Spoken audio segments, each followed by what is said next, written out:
Hey guys, in this video I'm gonna show you how you can download custom teams in Madden NFL 26.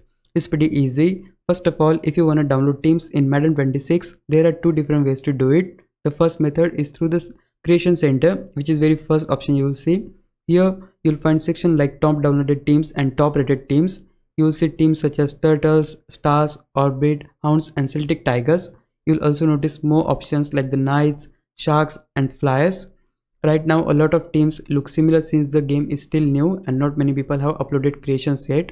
You can also use the search bar to look for teams by keywords or usernames, which is helpful if you know the creator or the exact name you are looking for. If you want to download a team, just open it. So let's say we choose the Sharks, then select download. Once it's saved, head all the way to the right side of the screen and you'll see your downloaded teams listed there.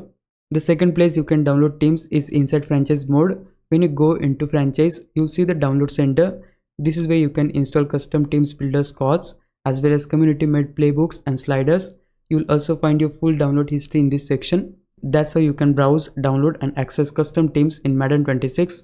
If you found this video helpful, please leave a like, subscribe the channel. I'll meet you in the next one. Bye bye.